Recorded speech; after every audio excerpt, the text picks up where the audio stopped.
Olá, pessoal. Muito bom dia, tudo bem com vocês?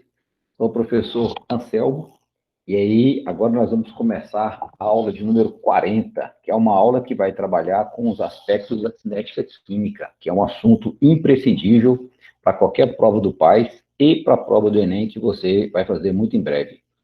Cinética vem de cinemática, vem de cinema, vem de movimento. Então, o papel da cinética química é estudar a velocidade da reação e os fatores que influenciam essa reação química e os fatores que influenciam a velocidade da reação. Então, a cinética, basicamente, vai estudar a velocidade que você tem de todos os componentes que estão envolvidos na reação química. De forma que você pode, numa reação química, calcular a velocidade de consumo de um reagente ou a velocidade de formação do produto. Sempre quando você tem uma reação química, para você poder calcular a velocidade média, é só você trabalhar com a variação do número de mol consumido ou formado em função do tempo. Então, é uma formulazinha que você está vendo no slide que parece com aquela na física. Lá na física, vamos calcular a velocidade média, é a variação do espaço pelo tempo. Aqui nós vamos substituir a variação do espaço pela variação do número de mol. E aí pode ser o número de mol consumido ou formado. Quando que você usa o número de mol consumido? Consumido é sempre quando você estiver se referindo ao reagente. Por quê? Olha só que bacana. Toda reação que você pegar, o reagente se transforma em produto. Obrigatoriamente, o reagente e o produto são substâncias diferentes. O reagente, com o passar do tempo, ele é consumido. O produto, com o passar do tempo, ele é formado. Então, você pode calcular a velocidade média de algum reagente ou de algum produto. Se você calcular a velocidade média em relação ao reagente, você vai calcular a velocidade média da substância consumida em função do tempo. E se o reagente, e se a substância for o produto, você vai calcular a velocidade média trabalhando com o número de mol formado desse produto em função do tempo. Então, a velocidade média é a variação do número de mol em função do tempo. Esse ΔN pode ser o número de mol do reagente que foi consumido em função do tempo, ou a variação do número de mol do produto que foi formado em função do tempo. É bacana, turma, porque em vestibulares você encontra sempre gráficos relacionando a variação do número de mol do reagente ou a variação do número de mol do produto em função do tempo. Quando aparecer um gráfico para você com aquelas curvas, qual daquelas curvas se refere ao reagente e qual que se refere ao produto? Você sabe que com o passar do tempo, o seu reagente sempre é consumido. Então, o tempo está passando, qualquer curva que for colocado para você, que for apresentado para você em um gráfico relacionando o número de mol pelo tempo, qualquer curva que tiver descendente, todas as curvas que estão caindo indicam para a gente o número de mol do reagente que foi consumido em função do tempo. Então, as curvas que são descendentes, elas indicam o consumo. Com o passar do tempo, o seu reagente sempre vai sendo consumido. Então, toda curva que for descendente se refere ao reagente. Aquelas curvas que estão em ascensão, aquelas curvas que estão aumentando, indicam para a gente que, com o passar do tempo, a substância tem a sua concentração sendo aumentada. Se ela está sendo aumentada, se essa concentração aumentou, é porque a substância está sendo formada, ou seja, se refere ao produto. Toda curva descendo é reagente, que é consumido, e o produto, que é formado. Esses dois, eles sempre trabalham na mesma proporção. Então, na mesma proporção em que você consome o reagente, o produto é formado. Que proporção que é essa? É a proporção do balanceamento. Então, eu vou te mostrar uma tabela para você ver como que você calcula a velocidade média de qualquer componente de uma reação química. O que é comum de aparecer para a gente em vestibulares? Olha só. Vamos imaginar que você tem essa reação aqui, ó. 2NH3, né? Duas moléculas de amônia, 2 mols de amônia, serão consumidos, formando 1 mol de nitrogênio e 3 mols de hidrogênio. Eu observei que eu fiz o balanceamento na reação, e eu estou reparando aqui, ó, nós temos 2 mols de amônia, gerando 1 mol de nitrogênio e 3 mols de H2. Toda vez que aparecer uma reação química para você em vestibular, a primeira coisa que você sempre tem que fazer é balancear. Quando você faz o balanceamento, você achou as proporções, 2 para 1 para 3. O que quer dizer isso? Quer dizer que o NH3 está na proporção de 2 mols dele para cada 1 de nitrogênio, ou 2 mols dele para cada 3 de hidrogênio. Essas proporções, elas serão extremamente importantes para a gente daqui para frente. Por isso que é importante, toda reação que aparecer para você, a primeira coisa que você tem que fazer é balancear. Então, olha só que bacana. O que é essa tabela? Essa tabela, ela apresenta para a gente 4 colunas. Essa primeira coluna ela é dada para você no vestibular. Ele vai dizer qual é a quantidade em mols que você tem de NH3 em função do tempo. Então, todos os valores que aparecerem aqui para a gente, ó, em preto, todos esses valores, eles são dados no vestibular. Os valores em vermelho, nós descobriremos. Como que a gente vai descobrir? Como que a gente vai montar essa tabela? É importante que você pegue uma caneta, um papel, que você acompanhe muito essa aula, anote as observações que eu estou te falando, porque depois, quando você for estudar, fica mais fácil de você assimilar esse conteúdo. Caso você tenha alguma dúvida, ponha no chat lá agora, que nós estamos ao vivo com você aqui agora, para poder tirar a sua dúvida. Então, olha só, como é que a gente montaria essa tabela? Por exemplo, com o passar do tempo, eu tenho aqui o tempo 0. Depois vai aparecer tempo 1, tempo 2, tempo 3, tempo 4. À medida que o tempo passa, obrigatoriamente, a quantidade de NH3 vai diminuir. Ele me deu aqui, ó, 100 mols. Esse valor vai cair, depois cai mais um pouco, vai caindo, sempre cai. A concentração do reagente sempre cai. Na mesma proporção, as concentrações dos produtos vão aumentar. Que proporção que é essa? É a proporção do balanceamento, 2 para 1 para 3. Vamos devagar, presta atenção, olha só. No tempo igual a 0, a sua reação não começou. Se a sua reação não começou, você não tem nada, nem de nitrogênio e nem de hidrogênio, mesmo porque você ainda não consumiu o NH3. Eu comecei com 100 mols. Agora, depois de 1 segundo, ele fala para mim, ó, depois de 1 segundo, eu passei a ficar com 80 mols de NH3. Então, repara, ó, nós tínhamos 100, agora eu tenho 80. De 100 para 80, nós consumimos quanto? Nós consumimos 20. O número de mol que é consumido, proporcionalmente, é a quantidade que gera de produto. Então, nós temos aqui, ó, eu tenho 100 e 80. De 100 para 80, nós consumimos 20. Se eu consumir 20 de NH3, quanto que eu tenho que formar de N2? É só eu olhar o balanceamento. Se a proporção é de 2 para 1, se desse aqui ó, nós consumimos 20, quer dizer que desse aqui eu vou ter que formar 10. Então, esse valor vermelho fui eu que descobri. Ó, lá na prova, eu vou colocar em vermelho o valor 10.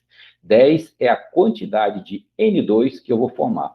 E qual é a quantidade de H2 que eu vou formar? Bom, se a proporção é de 1 para 3, se do N2 eu formei 10, do H2 eu tenho que formar 30. Então, a proporção é de 1 para 3. Mas eu podia ter feito a proporção de NH3 para H2 também, quer ver? NH3 de 100 para 80, nós consumimos quanto? 20. Se nós consumimos 20, se a proporção é de 2 para 3, se desse aqui eu consumir 20, desse aqui eu tenho que formar quanto? 30. Tranquilo? Outro exemplo, olha só. Depois de 2 segundos, eu passei a ficar com 60. Então, repara, ó, eu tinha 100, agora 80, agora eu tenho 60. Então, isso quer dizer que a quantidade de reagente vai caindo. Por quê? Porque o reagente vai sendo consumido. Se eu tinha 100 e agora eu tenho 60, quanto que você consumiu? Começou com 100, agora tem 60, você consumiu 40. Se desse aqui eu consumir 40, desse aqui eu vou ter que formar quanto? 20. Por quê? Porque é 2 para 1. Se desse aqui eu consumir 40, desse aqui eu tenho que formar 20. Se a proporção é de 1 para 3, se desse aqui você formou 20, desse aqui você tem que formar quanto?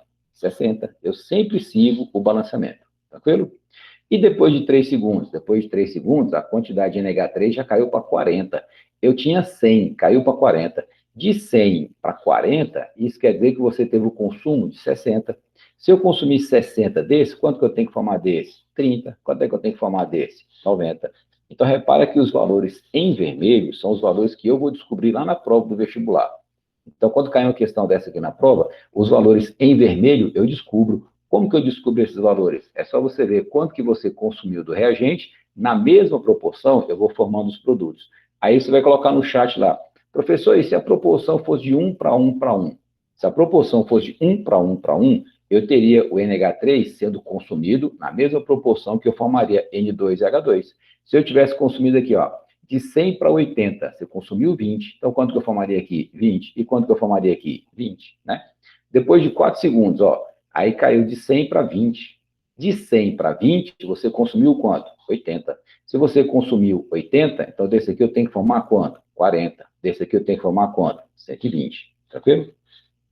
Então, o que é legal aqui, turma? Ó, À medida que o tempo passa, obrigatoriamente, a quantidade de reagente sempre cai. Repara aqui, ó, 100, 80, 60, 40, 20, sempre vai caindo. E as quantidades de produtos sempre vão aumentando. Os valores em vermelho são valores que eu defini e coloquei aqui. Obrigatoriamente, a quantidade de produto aumenta e a quantidade de reagente sempre diminui, sempre. Muito bem. Aí depois que nós montamos a tabela, é claro que lá no vestibular não é comum ele colocar muito tempo, não. Eu botei aqui, ó, 0, 1, 2, 3, 4. Ele pode colocar só 3 estágios só. E não necessariamente 100, 80, 60. Ele pode colocar, por exemplo, 2, depois cai para 1,5, 0,8. Só que o raciocínio que você vai fazer lá é o mesmo raciocínio que você fez aqui. Ou seja, a quantidade de NH3 que você consome, na mesma proporção, eu vou formando de todas as outras substâncias. Aí, em seguida, ele pergunta assim para a gente, ó. Calcule para o intervalo de 1 a 3 segundos a velocidade de... Ó, na letra A, ele quer que a gente calcule para o intervalo de 1 a 3 segundos a velocidade de consumo de NH3. Vamos voltar lá. No intervalo de 1 a 3, repara aqui, então, ó. No intervalo de 1 a 3, ele quer a velocidade de consumo de NH3. No tempo igual a 1, quanto é que nós temos? 80. No tempo igual a 3, nós temos quanto? 40. De 80 para 40, você consumiu quanto? 40. Então, nós consumimos 40 em quanto tempo? 2 segundos. Então, olha só como é que vai ficar. Ó. Reparou lá? Nós consumimos 40 mols, porque eu tinha 80, caiu para 40. 80 menos 40, 40. Em quantos segundos? 2, porque ele quer de 1 a 3 segundos, então a variação do tempo é de 2.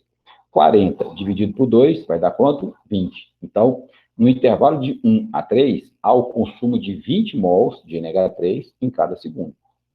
Essa é a velocidade média. Para esse mesmo intervalo, ó, 1 a 3 segundos, ele quer a velocidade de formação de N2. Me ajuda aqui. Vamos formar N2 no intervalo de 1 a 3. Ó. No tempo igual a 1, quanto é que você tem? 10. No tempo igual a 3, quanto é que você tem? 30. De 10 para 30, você formou quanto? No tempo igual a 1, tem 10. No tempo igual a 3, tem 30. De 10 para 30, você formou quanto? 20. Então, olha só, nós vamos formar 20 mols de N2 em 2 segundos. A cada 2 segundos, no intervalo de 1 a 3. Aí 20 dividido por 2 vai dar quanto? 10. Então, nós temos 10 mols por segundo. E, por último, ele quer a velocidade de formação do H2. Então, vamos voltar lá. Formação do H2. Ó, H2 no intervalo de 1 a 3. No tempo igual a 1, nós tínhamos 30.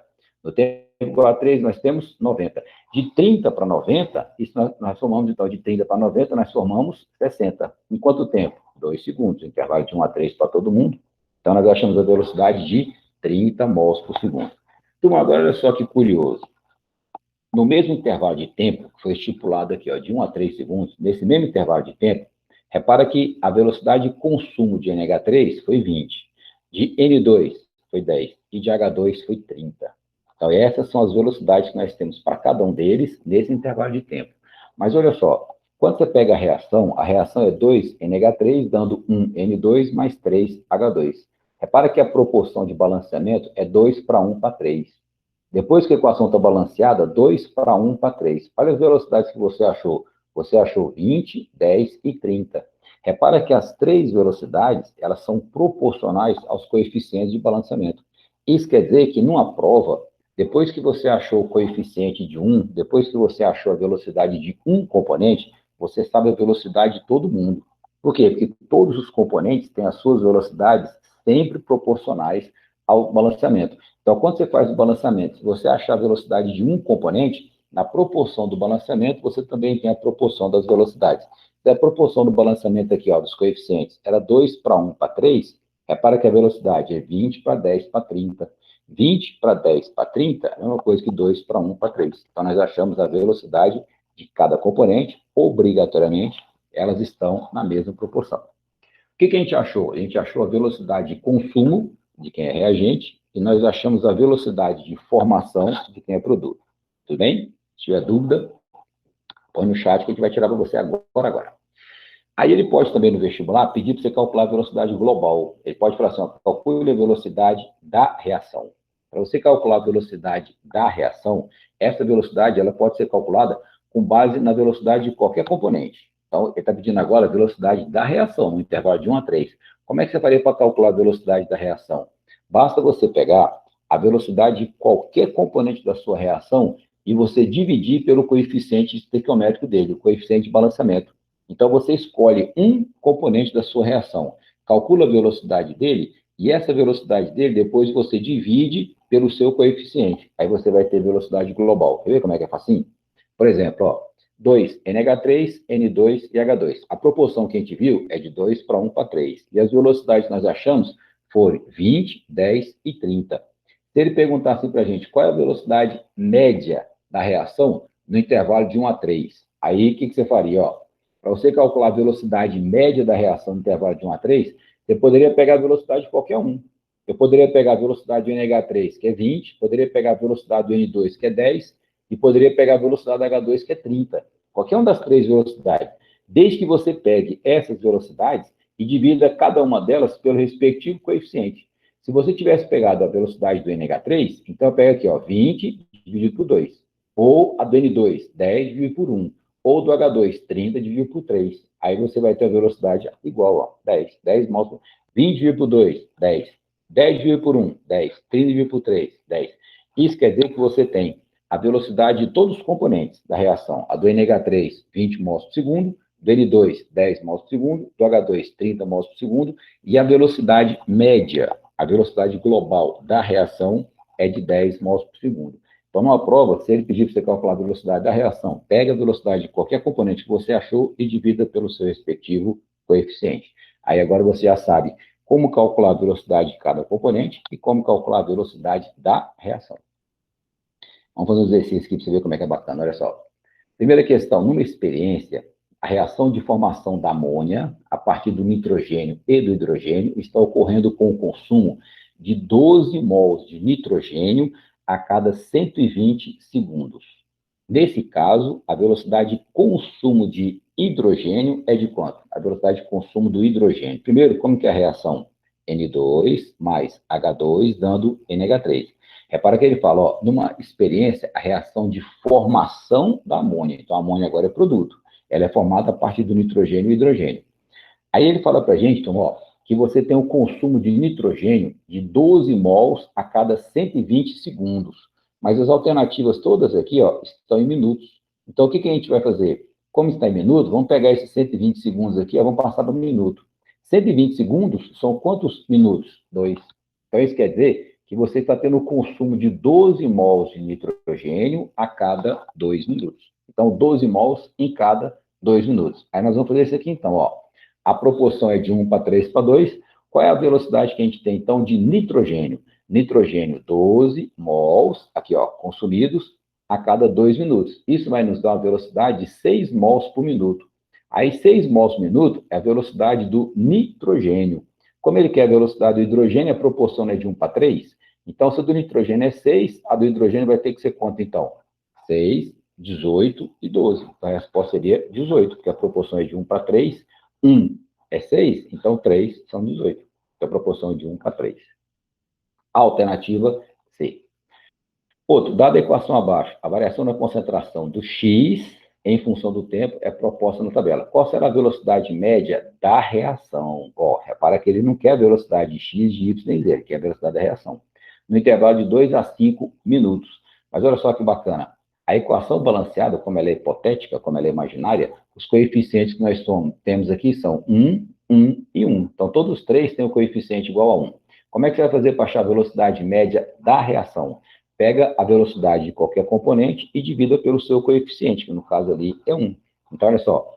Vamos ver aqui o que nós temos. Nós temos a velocidade de consumo do X. Repara que o X aqui, ó, começa com 1, cai para 0,7, cai para 0,4, cai para 0,3. Por que a concentração dele está caindo? Porque ele é reagente, ó. Se ele é reagente, tem que obrigatoriamente cair. Aí vamos calcular então, olha lá. Eu quero calcular a velocidade média da reação no intervalo de 2 a 5 minutos. No intervalo de 2 a 5, eu vou ter a variação de quanto? De 3, né? Então, a variação foi de 3 minutos. As alternativas estão em minutos. Aí, por acaso, ó, 2 minutos são quantos segundos? 160. 5 minutos são quantos segundos? 300. Então, ele quer esse intervalo aqui, ó, de 120 segundos a 300 segundos, ou de 2 a 5 minutos.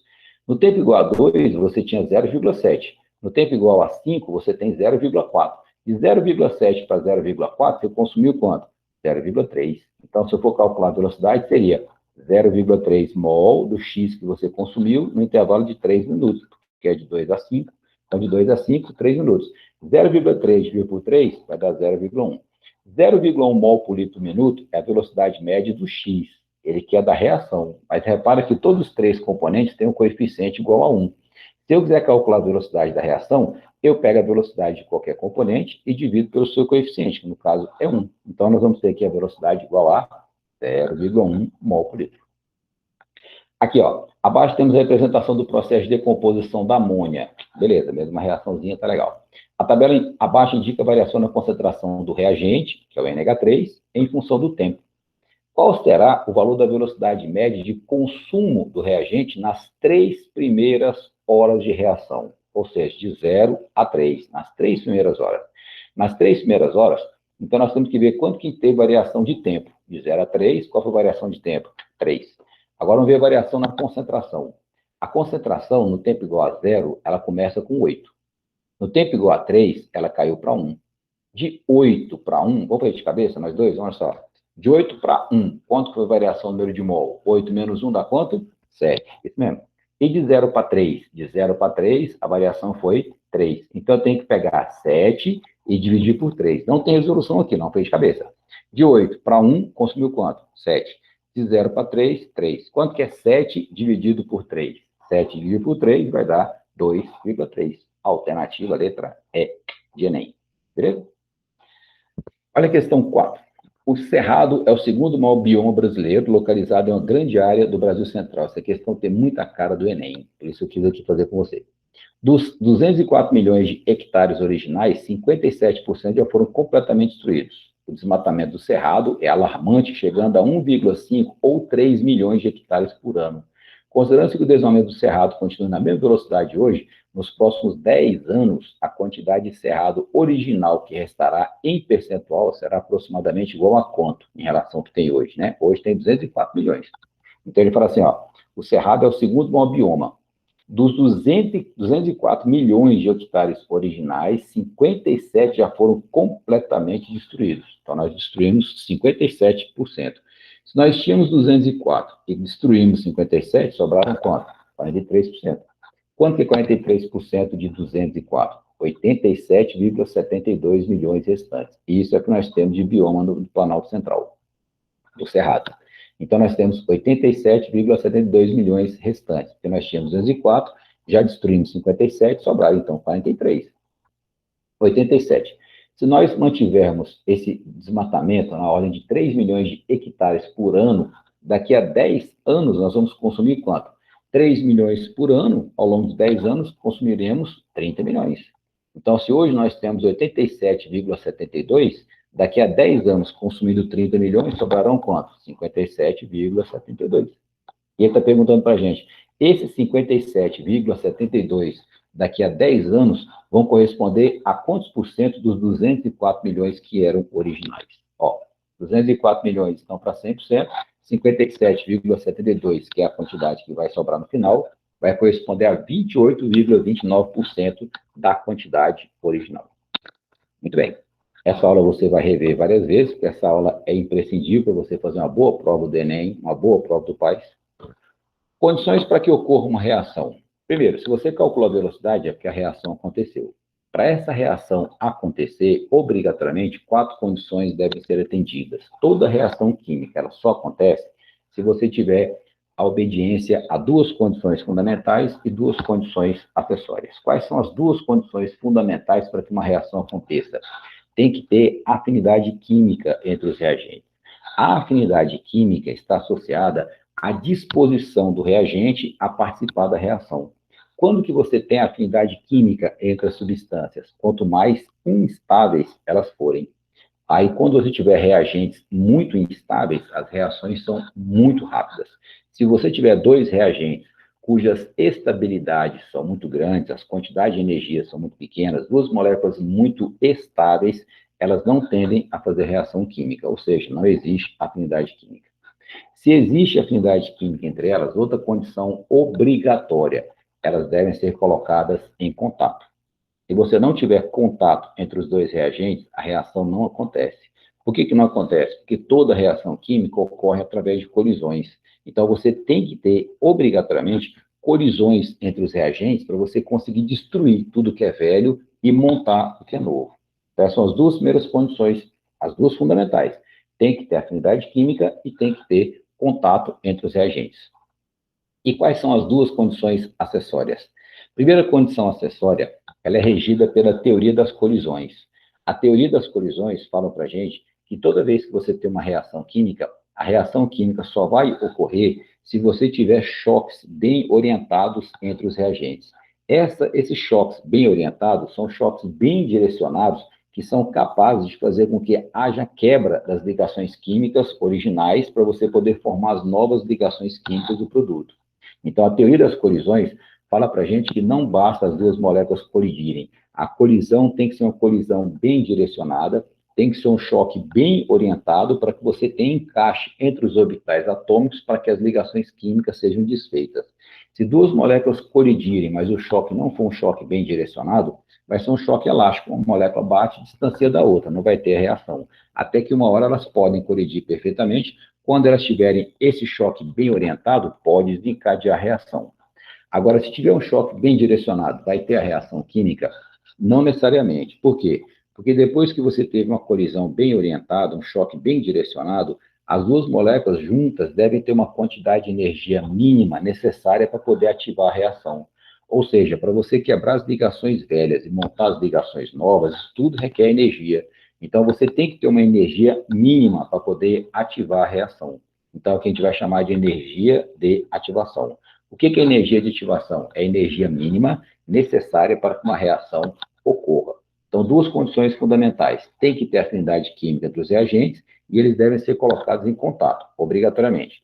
E agora entra em ação duas condições acessórias. Primeira condição acessória, o choque tem que ser um choque bem orientado, para você ter um encaixe perfeito entre as duas, para você poder quebrar as ligações velhas. Depois que teve um choque bem orientado, as moléculas têm que ter uma quantidade de energia mínima para poder destruir o que é velho e montar um novo. Isso é chamado de energia de ativação. Como é que a gente vai, num gráfico, entender o que é energia de ativação? Olha só. Você lembra que esse gráfico aqui, ó, que eu falei para você em termoquímica, esse gráfico começa com os reagentes com muita energia e os produtos com pouca energia. Se o reagente está dando origem a um produto menos energético, então quer dizer que essa aqui, ó, é um gráfico de uma reação exotérmica.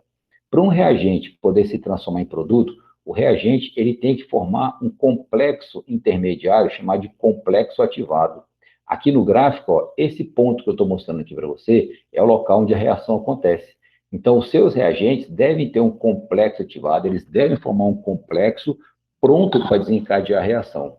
Se os seus reagentes não tiverem energia para poder chegar nessa parte mais alta, esse momento mais energético da sua reação, a sua reação não acontece. Então, a energia mínima para que o complexo ativado seja formado é a energia de ativação. Então, toda reação acontece quando os seus reagentes tiverem uma quantidade de energia mínima igual à do complexo ativado. A distância que você tem do reagente ao complexo ativado é chamado de energia de ativação, tudo bem? Então, o reagente, para ele poder se transformar em produto, ele tem que passar por um local intermediário de energia chamado de complexo ativado. É aqui que a sua reação acontece, ó.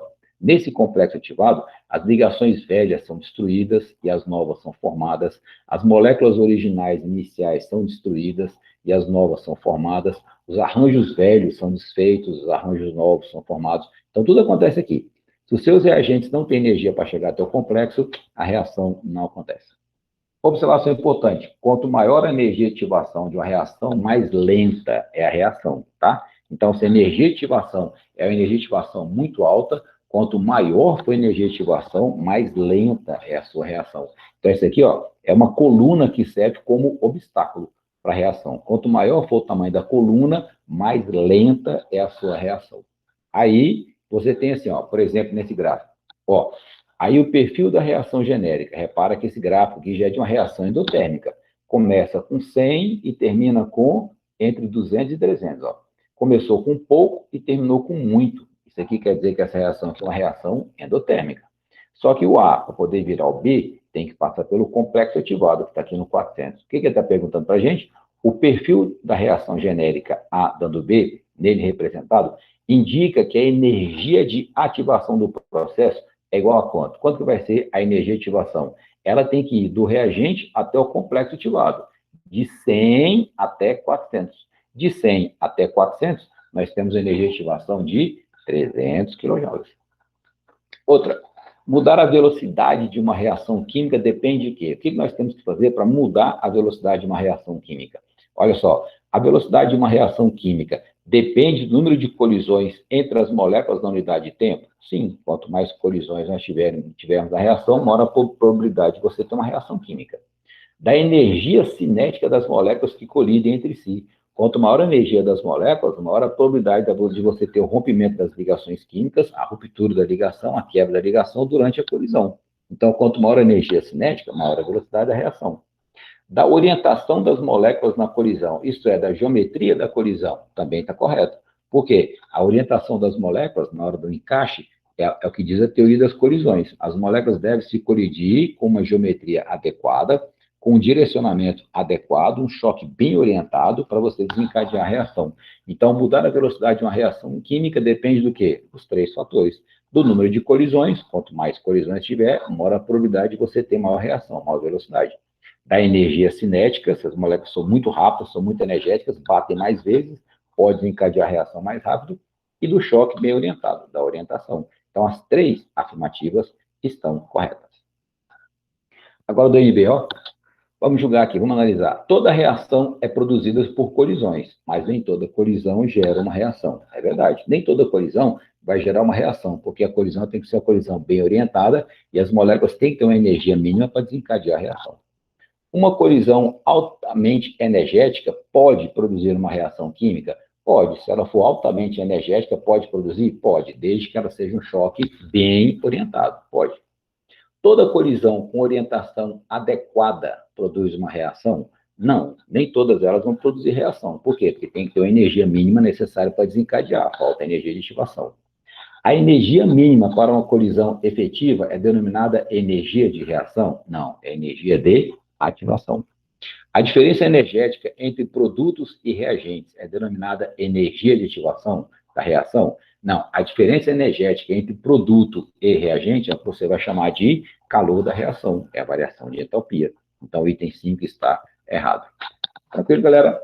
Essa foi a primeira parte de cinética química. A outra parte importante são os fatores que alteram a velocidade da reação. Espero que você tenha gostado. Sugiro que você assista essa aula várias vezes, porque esse assunto é muito legal e muito importante para a gente. Tá bom? Tchau, pessoal. Até a próxima.